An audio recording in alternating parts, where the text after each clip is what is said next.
Hey, Buff Nation, voice of the Buffs, Mark Johnson here. Coming up this week on the Buffalo Stampede, we're going to recap a tough non-conference loss for football as they drop a 30-0 game to Minnesota. We'll talk with Coach Gary Barnett and sideline reporter Andy Lindahl. Talking undefeated volleyball. Brenda DeLuzio, the Buffaloes are 9-0, ranked in the top 25, and soccer coming off a big regional matchup and a victory over DU. That's this week on the Buffalo Stampede. Dimitri Stanley's going to take it to the house. Place there is why he's one of the best linebackers in America. And there he goes! Touchdown! Right between the eyes from downtown. Attaboy Lolo. It's a winner for the Buffs.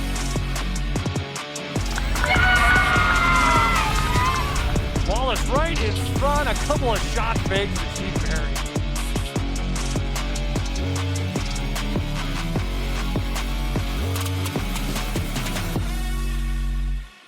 Comes set, snap, sticks it in the belly of Irving, bounces this one to the right-hand side, and Nate Lamon makes a knifing play that time. Number 53 came. Death, taxes, and Nate Lamon. You can always count on that guy. He was phenomenal in the Buffaloes' non-conference final game against the Minnesota Golden Gophers here at Folsom Field. Buffs fall 30-0. Lamon was all over the place. Defense had its moments in that ball game. Offense really struggled. We'll talk more about that. Welcome to the Buffalo Stampede. Coach Gary Barnett, voice of the Buffs, Mark Johnson. All right, 30-0. What do you do with that? Well, you go back into your meeting rooms and you start scratching out a new beginning, and that's all you can do. I mean, you're going to play a 12-game schedule. I don't care what happens. You're going to play 12, and if you want to look like this again, then we'll just have another week like we just had. But we don't want to. Nobody wants to do that, and so he's going to appeal to the competitor in each one of those players. You know, they're really young, so you got to guide most of these guys. There's guys like Nate Lamon that are going to come play no matter what, but those are seniors, and those they get it. They understand there's only so many chances. The young guys don't. You have to teach them. You have to bring them along. You're going to have days like this. You really are, and we just had one. And guess what? It isn't bad that it happened. What's bad is we don't do anything about it. And that's how you approach it, just like you would a father. Or, as I used to as a coach. Yeah, you bet. Well, the Buffaloes did give up 30 points, 441 yards to Minnesota. I don't think the numbers tell the true story about what we saw defensively from Colorado. No, they don't. But defense was on the field for so long. Mark. Almost 41 minutes, by the way. 41 minutes. Time. Yeah. And, they got some tough field position twice or three times. Defense, I thought, for the most part, played really well. I thought the last 5 minutes there was a letdown. But for the most part, they played hard, and they were in it, and they kept it a ball game as long as they could. And then at some point in time, they just couldn't put the finger in the dike that much longer. Yep. Nate Lamon had 13 tackles and 3 tackles for a loss. Guy Thomas also was in double digits as well. Those linebackers were playing like crazy. Let's hear from the head coach, Carl Durrell, after a 30-0 loss to Minnesota. Every now and then you have a season like that where you end up having a very difficult game and not looking very good in either respect of anything. And you don't enjoy looking at those opportunities when they come up. And it's unfortunate that is something that happened this Saturday. That was a complete, I would say, beatdown in every phase. The only thing I think that held up decently was probably our special teams. But they controlled the line of scrimmage very well. They ran the ball well. The quarterback, I felt, made some plays in the passing game. They did some things that needed to churn out some drives and some opportunities to score points, and we didn't. Offensively, we're struggling. We're struggling in a number of areas. It's not just the quarterback. It's protection. It's run game. It's receivers. It's backs. It's everything. It's one of those things where we're going to have to wipe the slate clean and start all over, and try to figure out how to do some semblance of offense and how to get some things back going for us specifically to play better on defense. So we got a lot of work to do, and I'm not blaming the players. Right now it's going to be us and the coaches. We got to get this thing fixed. We can overcome it. We can get back, but it's going to take a great deal of work. We have to have a better product out there, and that wasn't good enough. There's the head coach, Carl Durrell, after the loss to the Minnesota Golden Gophers here at Folsom Field. Buffs now jump into Pac-12 conference play next week, late one at Arizona State. All right, offense, 63 yards, minus 19 rushing yards for the Colorado Buffaloes. A lot of work there. There are questions at quarterback now. There are questions at quarterback. Mark, there's been questions at quarterback since the first game. Yeah. And everybody's tried to gloss that over, but let's get real now. We've got quarterback issues, and we either get one quarterback better or we give somebody else a chance. And that's a decision for a coach and for his staff. And as he said, everything's got to get looked at now. And that's one of the things a game like this does, is all of a sudden you can't gloss over anything. All of a sudden, whatever your rhetoric is, you got to say, is this? Am I saying the right thing? Because nothing is sacred at this point. Nothing's sacred at this point in time, and you're in a business where everybody's going to look at that. They all got a better answer for it than they think you do. So, but that, you understand it, but deep down inside, you've been in this. Not you, but as a coach, you're in that situation a lot. If you're in coaching, not a lot, but you're in enough to know that there is something you can do about it. You don't really know yet what it is because you need to listen to everybody else and then assess what you think it is, and then you got to have a plan. This is something Gary and I were out of practice all camp long. When you watched Drew Carter, you said there's a little something there. Now you looked at him initially as a guy down the road a year or two, right? Right. But now he wasn't. now all of a sudden, because of this, but he kind of has some of those intangibles you're looking for, don't you think? He's certainly, mechanically. And the ability to anticipate, he has those. He's got a good, quick ball. He throws a really soft ball to catch, but he's got a good delivery. He gets it out of there real fast, and he can anticipate. Those are assets you need as a quarterback. All right, next week the Buffs will open up the Pac-12 conference slate against Arizona State, late one down in Tempe, Arizona. Coming up next here in the Stampede, our silent reporter Andy Lindahl joins us.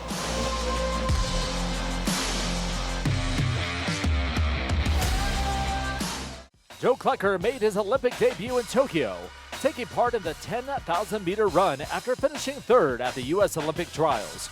Next up is Emma Coburn, who made her third Olympic appearance for Team USA in Tokyo, winning her 10th U.S. title in the 3,000-meter steeplechase. Val Constine, a 2019 graduate of CU, made her Team USA debut in Tokyo this summer after placing third in the 3,000-meter steeplechase in the U.S. Olympic trials. Next up is Morgan Pearson, competed in both the triathlon and the mixed relay. Morgan finished 42nd in the triathlon and then came back to anchor the Team USA to a silver medal in the mixed relay. Well, this past weekend, there was a track and field reunion at the University of Colorado. Over 250 former athletes showed up, and some of the Olympians were honored at halftime of the football game as the Buffaloes wrap up non-conference play with a 30-0 loss to the Minnesota Golden Gophers. Silent reporter Andy Lindahl joining us here for a couple of minutes. Voice of the Buffs, Mark Johnson. You can kind of gauge and kind of give fans an idea of what it was like down there during that ball game on the sidelines. Obviously, disappointed football team, but they were searching for answers the whole time. They were. It was hot. And when it's hot like this, it's tough to keep your energy up if things aren't going your way. And they were dealing with that by halftime. It's going to be an interesting week. I don't know any other way to put it. There were a lot of 1,000-yard stares. I told you guys that in the microphone. They need a reason to believe in this offense. So that's going to be the challenges that the coaches have to now meet this week. Whether that means a change of quarterback, whether that means maybe doing something with the play caller. I know Brian Howell asked about that after the game. Coach Durrell said everything's on the table. So you know what? But here's the thing. We probably were a little too high last week after they were close with A&M. Sure. And we're probably a little too low this week after you took on what is a very good Minnesota team that went toe-to-toe with Ohio State to open the year. So now, as you get to the Pac-12 schedule, it's time to balance it out, find the middle, and go show people that you can still make some noise in this league. Well, it's always hard under these circumstances, and Gary said that many, many times over the years. Don't ever get as high as the highs, as low as the lows. The truth is somewhere in between. But the bottom line is there's going to be a lot of self-analysis this week. There needs to be. Yeah. Look, you and I have been through this rodeo a long time. I don't even remember when we started doing games together, but we've seen Hawk, we've seen Embry, we've seen McIntyre, and now here we are with Carl Durrell. Every coach that you and I have covered, unfortunately, has had this kind of challenge that they've got to meet. It's Carl Durrell's turn to figure out how he's going to meet this. The good news is, I'm sure he's dealt with something, maybe not that feels this low right now, but something similar during his time in UCLA. He was with the Dolphins through some tough years. He dealt with hardship there. I'm confident this is a man that's going to come up with a plan and bring them up and get them going. Well, the Buffaloes have a tough one today here at Folsom Field. Let's hear from a few of the players after the ball game. You just got to look yourself in the mirror as a man and just see you got out physical, come back tomorrow with a better mindset and get ready to work again. Got to tackle better. He would break too many tackles, too many arm tackles. Got to get more hands to the ball. That was definitely a tough loss, but we start Pac-12 play this week, so we got to get the team together and focus on this next week, go 1-0 each week. Individually, everyone just has to grow up, handle business next week. Us as an O-line didn't perform as well as we should have. Didn't get a ton of movement. We didn't really open things up for Belu to get his game going either. It's always on the O-line. I mean, it's our job to get the offense going, run game, pass game. You know, we didn't protect as well as we should have. We didn't get enough movement in the run game, so it all starts with us. There's some of the Buffs players after Colorado's 30-0 loss to Minnesota here at Folsom Field. We continue with Andy Lindahl. Now the quarterback situation. Carl said in his post-game press conference everything was going to be on the table. Obviously, they're going to take a look at quarterback. Drew Carter's got a feel about him. It's just, there was a comfortableness about him. There was a quick decision-making ability about him you saw in, again, a small sample size, but still, he showed something. Yeah, he did. He came out, he had some pace to him. I thought he had a good rhythm. He was excited to go in there and finish that game out. I thought it for a little bit got to his offensive teammates where they showed a little excitement too. Here's the thing with Brendan Lewis, okay? He needs to take a step back. He needs to take a breath. We need to figure out why he doesn't look quite like the kid that we saw in the bowl game. I remember watching him against Texas. That was a confident thrower. He wasn't afraid to run. Let him process this. Young players go through this a lot. I've been watching the Broncos try to figure this thing out for a long time, Mark. Maybe this will be the best thing for Brandon Lewis to just step back, kind of let someone else do it. Let him watch a couple things. You get into Pac-12 play. If you feel like you got to go back the other way, you do. But right now, Drew Carter is going to be their best option, I believe, going into the Arizona State game because you got to try something else. It's been very hard at the last couple of weeks. So like I said, let the young kid they're both young kids, but let Lewis take a breath, rehash some things, get his mind right, see what Carter can do for you. Well, and the thing about it is, when that offense continues to struggle, then that bleeds over to wide receivers who aren't getting action, and so you kind of got that feel like maybe things are changing a little bit. Well, and Coach said it, and we saw it, it bleeds to the defense. Wash it off. That's all non-conference. Great news is, Pac-12 is what lies ahead. Yep, you got 9 games ahead of you, including the game with Arizona State next week. That's a late contest, by the way, down at Tempe. It's supposed to be about 100 degrees. It's going to be a very hot one. And it's not going to get any easier because you've got Arizona State, then you got USC, Oregon's coming up. Very challenging schedule jumping into Pac-12 conference play. And teams, by the way, that are going to be playing at this level. Yes, but I still believe this is a good defense, okay? The defense, they were a victim of time of possession, all right? They were out on the field a lot. It was 90-some degrees. It was very tough conditions. I still think they're very good. And you know what? I believe this team still has a very good run game. Get a quarterback play or call formations, the 2 tight end, whatever you got to do to take advantage of the run game. I think the Buffs can be fine. Yeah, I think they can, but boy, they take one right between the eyes here today at Folsom Field. 30-0 the final scores. Minnesota rolls over the Colorado Buffaloes. Coming up next on the Stampede, we're talking volleyball as we stand here right now. Jesse Mahoney's team still undefeated, coming off a big victory over CSU. Down to the floor, Deluzio. Down to the floor, Maya Tabron. 12 kills for Maya. There's some great images as the Colorado Buffaloes in volleyball continue to be perfect.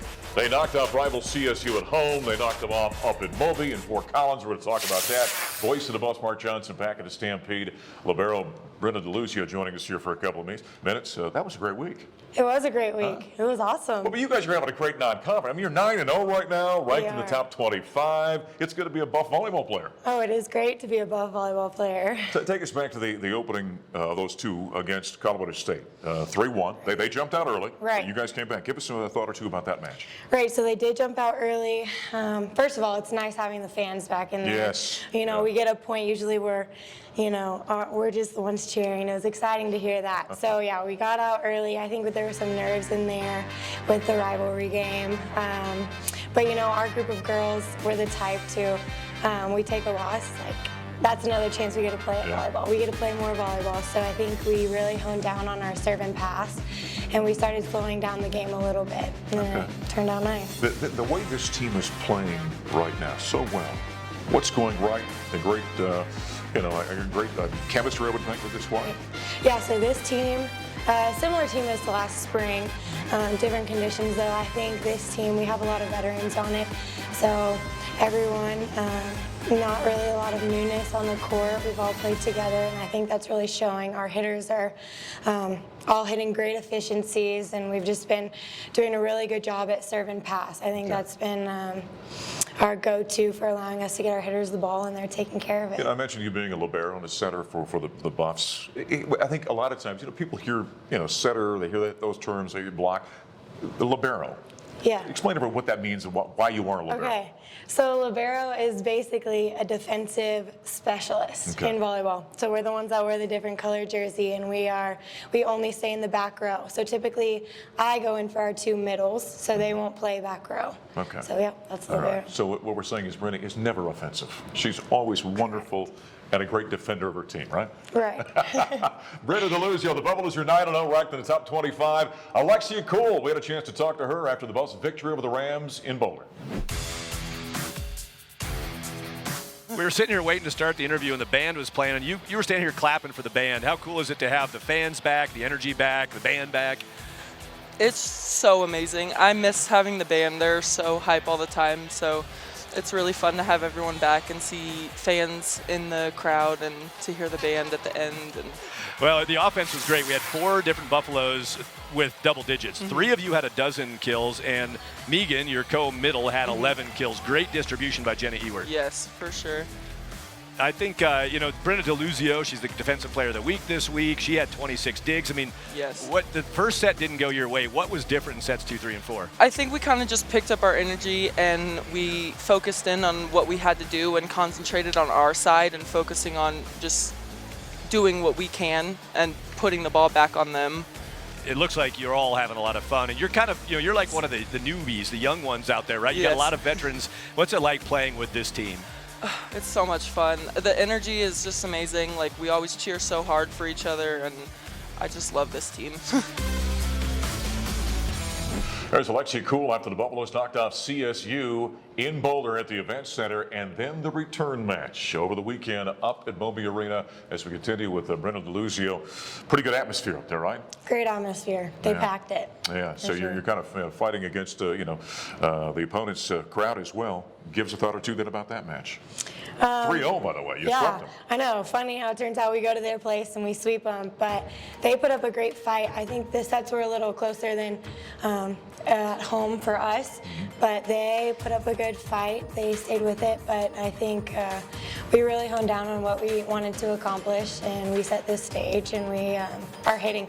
We were a very low error. That was a very low error game. Is that right? I know Jesse felt really good after that match. I chatted with him after the Buffs knocked off the Rams for the second time. All right, you're 9-0. What happens when you're perfect like that? Do the expectations increase? Do the pressure on a team increase? What happens? I don't really think anything changes. We just take it game by game. We start Pac-12, obviously, and everyone wants to play in the Pac-12 conference because you're always playing a top 25 team, and I think that's the mentality we have to have. We're always going to be playing a great team, so you can't really look at a record and pass. You just got to keep going forward. So you look at this league, and the Pac-12 is always outstanding in volleyball. Is there a sense this group very confident walking in saying we can compete for a championship this season? Oh, 100%. I think this year, our chemistry and the way we're playing right now, we can definitely contend for the Pac-12. How about you being a senior? Is there a responsibility that comes along with that? I do have another year, so I've been here. Wait a second, are you breaking news right now on the show that you're coming back next year? I don't know. We'll see. Stay tuned. But I think that a lot of us are kind of the older group, so we all take responsibility. All right, fantastic. Well, we'd love to have her back, wouldn't we? Hey, congratulations. Good luck in Pac-12 play. All right, Brenna DeLuzio, as we talk undefeated volleyball here at the University of Colorado. Coming up next, we're talking soccer, coming off a big victory over DU this past weekend.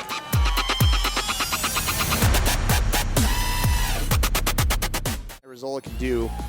Hopcroft steps up and rifles it. That's a perfect penalty right into the top corner, and there you go. The advantage goes. Great images from the Buffs soccer victory over DU this last weekend. They win 3-1, wrap up non-conference play back in the Stampede. Voice of the Buffs, Mark Johnson. I love this term, super senior. Sinead Hopcroft joining us here for a few minutes. But you had a great game against DU. But first, let's talk about that team win. Overall, great win for the Buffs? Yeah, it was a great win for us. We went down 1-0, but we just stayed positive and believed in each other. And yeah, we came back 3-1. I think we could have even scored even more, but we'll take 3-1. As an athlete, you're always a little bit greedy, aren't you? Yeah. Always wanting more. Yeah, always wanting more. So, but no, it was a great team win, and we definitely played for each other. So, yeah. What would you say about this non-conference slate, the way it ends up? It was an extremely challenging schedule. Yeah. Have the #1 team in America, top 10 team in TCU. How would you assess what this squad has done through non-conference play?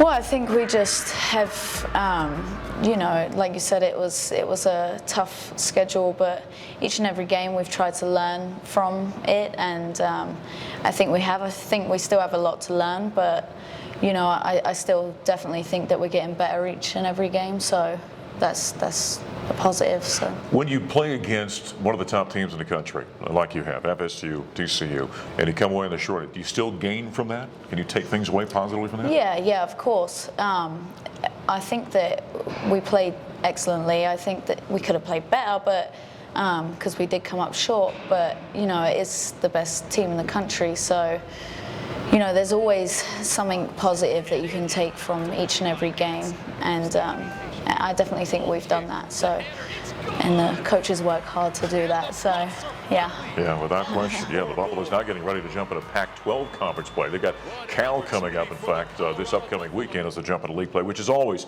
an extreme challenge. The Buffaloes, though, right now coming off a great non-conference slate. In fact, after that 3-1 victory over DU, let's go ahead and hear from another one of the Buffaloes, Maya Gonzalez.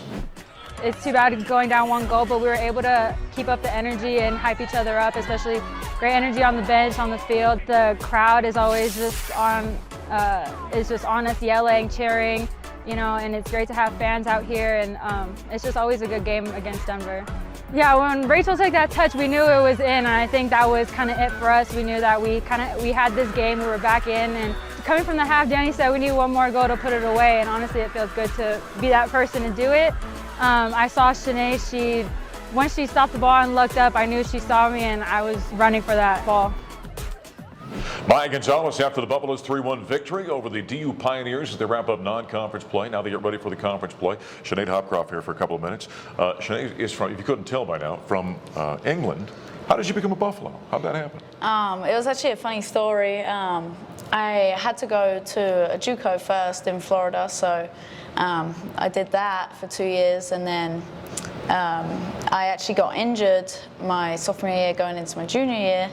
That got me to, and then I went to UCCS because I had to transfer anyways to carry on playing soccer, and so I redshirted that year and then did pretty good, and the whole team did good. Okay. But my coach left. She went to LSU. And then, so I was like, oh, well, the reason why I came was because she was such a good coach, and now she's left. So I put myself into the transfer portal, and then I ended up here. And here she is. I called you super sophomore. That's a neat term for those who had a chance to play as a senior, or super senior, I should say, play as a senior last year, and because of the COVID rules, were able to come back. Was that a tough decision, or was it pretty easy for you? No, it was easy for me. I mean, at first, though, I just felt like, I was like, oh, I'm staying for even longer, but it's not that I didn't want to, it's just I was excited to play, and then felt like I was let down, well, the whole team was let down by COVID, but really it's been like a blessing in disguise because I've gotten more time with the team, so yeah. Give us a thought or two now about opening up conference play. A great conference is the Pac-12 in soccer. Give us a thought about this match at Cal this weekend. Well, it's gonna be a really tough game, but I definitely think if we work for each other like we have this past game, I think we'll come out on the good end of it. Well, fantastic. Good luck this weekend and the entire Pac-12 season. Sinead Hopcroft and the soccer team at Cal this weekend as we put a wrap this week on the Buffalo Stampede. I'm voice of the Buffs, Mark Johnson. Thanks for joining us. We'll talk to you next time.